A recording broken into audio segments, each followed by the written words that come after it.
Hello السلام علیکم دوستوں، میں آپ کا دوست سید عمران علی۔ امید ہے کہ آپ سب خیریت سے ہوں گے۔ آپ کا دوست بھی اس ٹائم بالکل خیریت سے ہے، لیکن کچھ لوگ ایسے اس معاشرے میں ہیں جو اس ٹائم بالکل ٹھیک نہیں ہے۔ وہ کون سے لوگ ہیں؟ وہ لوگ ہیں جن کے ساتھ چوری اور ڈکیتی کی وارداتیں بالکل عام طور پر ہو رہی ہیں۔ تو آپ ٹی وی چینل دیکھ لیں یا آپ اخبار پڑھ لیں یا آپ کسی اپنے عزیز و اقارب یا دوست سے ملیں، تو ہر کسی سے آپ کو یہ ڈکیتی، وارداتوں اور چوری کی ہی آپ کو قصے اسٹوریاں سننے کو ملتی ہیں۔ تو ابھی حال میں ہی ہمارے ایک یوٹیوبر بھائی ذوالقرنین سکندر کے ساتھ جو واقعہ پیش آیا ہے، وہ بھی آپ سب جانتے ہیں کہ وہ ایک نیکی کے کام کے لیے گئے تھے اور پیچھے سے ان کے ساتھ کیا چوری کا ایک واقعہ ہو گیا۔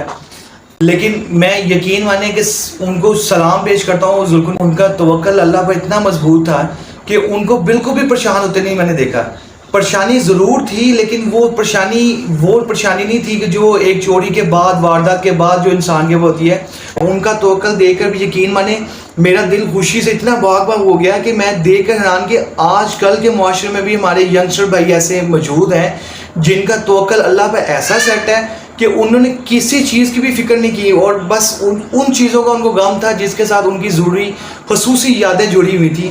تو صرف اس کے علاوہ ان کو کسی چیز کا غم نہیں تھا، بلکہ وہ ان کو میں نے یہ کہتے بھی سنا ہے کہ کوئی بات نہیں، مجھے تو اللہ اور دے دے گا، لیکن ان کی کبھی پوری نہیں پڑنے والی جنہوں نے یہ چوری کی ہے۔ دوستو، میں ان کے اس توکل کو، اتنے مضبوط توکل کو دیکھتے ان کو اپریشیٹ میں کرتا ہوں، اور میں دعا کرتا ہوں اللہ تعالیٰ سے کہ ان کی ساری چیزیں جلد از جلد ریکور ہو جائیں اور وہ چور پکڑے جائیں۔ ان کی ان چیزوں کے ساتھ ساتھ وہ چیزیں بھی ریکور ہو جائیں جن کے ساتھ ان کی بہت اچھی یادیں جڑی ہوئی ہیں۔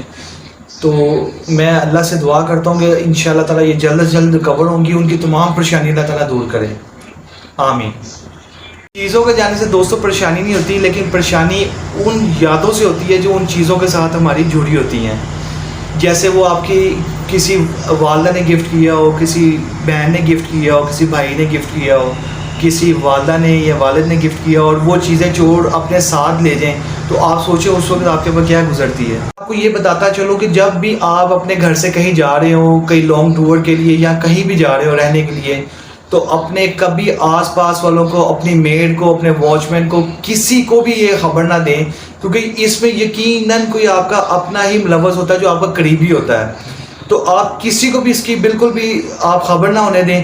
تو آپ یہ جب بھی اس طرح کوئی آپ کا ٹور بنے تو خاموشی کے ساتھ بالکل بنائیں، اپنی فیملی کے اندر ہی بنائیں، اور کسی کو بھی مت بتائیں۔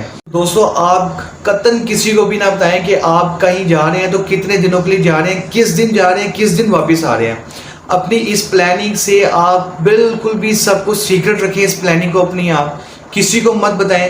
اور ہاں دوستو، جو افورڈ کر سکتے ہیں وہ اپنے گھر میں CCTV کیمرے ضرور لگائیں، تاکہ وہ کسی بھی دنیا کے کونے میں ہو تو وہ اپنے گھر کو اپنی سیکیورٹی کے لحاظ سے سیف رکھ سکیں، اور ہر ٹائم اپنے گھر کو دیکھ سکیں کہ ان کا گھر اس ٹائم سیف ہے کہ نہیں ہے، اور ان کو کسی قسم کی پریشانی نہ ہو۔ اللہ سے دعا کرتا ہوں کہ اللہ تعالیٰ ہمارے ملک کو ہر قسم کی برائی سے محفوظ رکھے، اپنے حفظ و ایمان میں رکھے۔ تو دوستو، آج کا ویلوگ بنانے کا مقصد یہ تھا کہ آپ اپنا خیال رکھیں۔ تو اپنے دوست سید عمران علی کو اجازت دیں، اور ٹھہرے جانے کی ضرورت نہیں ہے۔ جانے سے پہلے چینل کو سبسکرائب کرنا، لائک کرنا اور شیئر کرنا بالکل بھی نہ بھولیں۔ تو اوکے دوستو، اللہ حافظ۔